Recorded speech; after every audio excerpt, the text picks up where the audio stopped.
ایک چھڑی کا ذکر ہے جو لکڑی کی تھی مگر اس کے کام ذی روح کے تھے.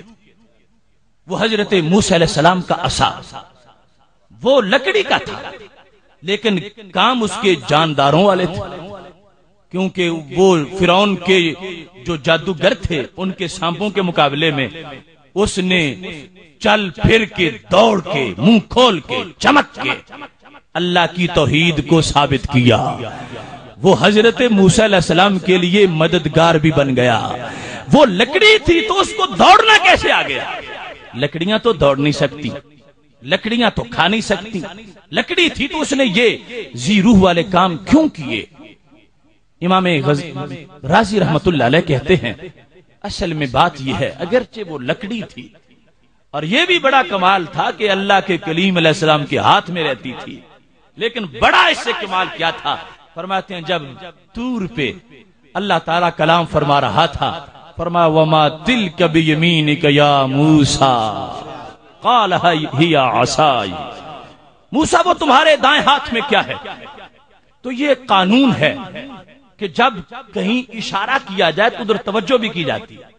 یہ نہیں ہے کہ میں یہ کہوں اور چہرہ اس طرف کر لوں، یہ کہوں گا تو ادھر دیکھوں گا، جدھر اشارہ متکلم کرتا ہے ادھر توجہ بھی کرتا ہے.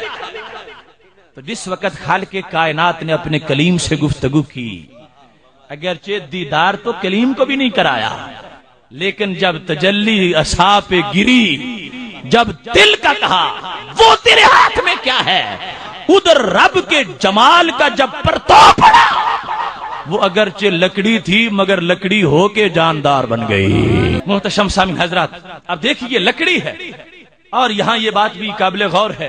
شاید کسی کے ذہن میں اعتراض آئے کہ اللہ تعالیٰ تو ہر طرف دیکھ رہا ہے، پھر ہر چیز کی یہ صورتحال ہونی چاہیے، کیونکہ وہ تو ہر طرف کوئی چیز اسے چھپی ہوئی نہیں ہے، ہر طرف ہے، ہر طرف دیکھ رہا ہے. بحر و بر میں خشک و تر میں ہیں تیرے جلوے عیاں، ہر جگہ رہتا ہے لیکن پھر بھی ہے تو لا مکان، اس کی ہر طرف جلوے ہیں، تو پھر ہر لکڑی میں یہ ہونا چاہیے. تو محتشم سامعین حضرات، بات یہ ہے کہ اس نے قرآن مجید میں اس بات کا فیصلہ کر کے ہمیں بتا دیا ہے.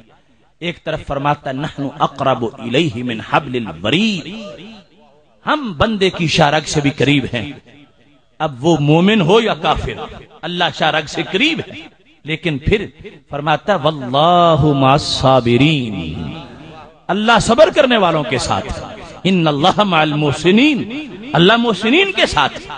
تو جب ہر ایک کی شارگ کے قریب ہے تو پھر یہ کیوں کہتا ہے کہ میں صرف محسنین کے ساتھ، میں صرف صابرین کے ساتھ؟ تو یہ بتانا چاہتا ہے کہ ایک ہے مطلقاً ساتھ، ایک ہے پیار والا ساتھ، ایک ہے مطلقاً معیت، ایک ہے مدد والی معیت، ایک ہے مطلقاً ساتھ، ایک ہے پیار اور رحمت والا ساتھ. فرمایا ویسے مطلقاً تو کافر کی شارگ سے بھی قریب ہوں مگر پیار والا قرب صرف پیاروں کو دیتا ہوں. ایسے ہی خالق کائنات جل جلالہ سے اگر نگاہ سے اگرچہ کوئی چیز بھی چھپی ہوئی نہیں ہے، ہر طرف اس کے جلوے پڑ رہے ہیں، مگر وہ جلوے اور طرح کے ہیں اور یہ پیار کے جلوے اور طرح کے ہیں. لہذا جس وقت کلیم کے ہاتھ میں جو عصا ہے، خالق کائنات جل جلالہ نے ادھر توجہ کی ہے، لکڑی پہ اللہ کا نور پڑا تو کیا ہوا؟ لکڑی میں جان آ گئی، لکڑی لکڑی ہو کے لکڑیوں سے مختلف ہو گئی. قرآن کہہ رہا ہے، یہ کسی کا فتویٰ تو نہیں، قرآن کی متعدد درجنوں آیات اس کو ثابت کر رہی ہیں. لیکن میں دنیا بھر کی لکڑیوں کو سلام کرتا ہوں کہ جنہوں نے اس لکڑی سے کبھی حسد نہیں کیا اور برابری بھی نہیں کی کہ کہے تو بھی لکڑی ہے ہم بھی لکڑی ہیں، تو کیسے ہو سکتی ہے؟ تو بھی لکڑی ہے ہم بھی لکڑی ہے، تو ہم جب نہیں کھا سکتی تو کیسے کھا سکتی ہے؟ ہم جب نہیں چل سکتی تو کیسے چل سکتی ہے؟ دنیا بھر کے جنگلوں کی لکڑیوں نے اس لکڑی کا لوہا مانا، اسے عظیم جانا، اس سے حسد نہیں کیا، اس سے مقابلہ نہیں کیا. کاش کہ ان لکڑیوں کو بھی ہوش آ جائے جو چلتی پھرتی موبائل لکڑیاں ہیں اور ان کو پتہ نہیں چل رہا کہ محبوب علیہ الصلوۃ والسلام ادھر لکڑی پہ جلوہ گرا تو لکڑیوں نے اس سے مقابلے نہیں کیے اور ادھر وہ تو عرش پہ پہنچے. ایک جلوے کو بات نہیں ہے، عرش عظیم پہ پہنچے، یہاں تو محض توجہ کی ایک تجلی تھی، اور وہاں عین ذات کو سرکار دو عالم صلی اللہ علیہ وسلم کا پورا پیکر، اس پہ اللہ کا نور برس رہا تھا۔ تو جس سارے پیکر نے اللہ کا نور جذب کیا ہو، اس پیکر کی مشکل کشائی کا عالم کیا ہوگا، اس پیکر کی حاجت روائی کا عالم کیا ہوگا۔ اگر ایک لکڑی تجلی سے سیراب ہونے کے بعد اس کے انداز بدل جاتے ہیں، وہ لکڑی ہونے کے باوجود اس کے مقابلے کی کوئی لکڑی نہیں ہو سکتی۔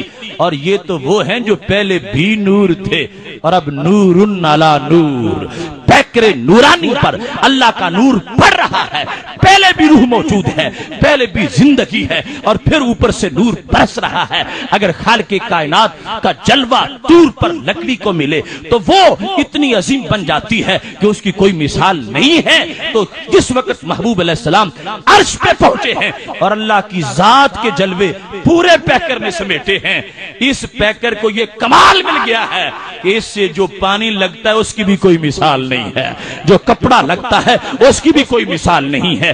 اگر رب کی تجلی میں اتنا کمال ہے کہ وہ بے جان لکڑی کو مددگار بنا سکتی ہے، تو جو جانے جہاں ہیں ان کو کتنا بڑا مددگار بنایا ہوگا۔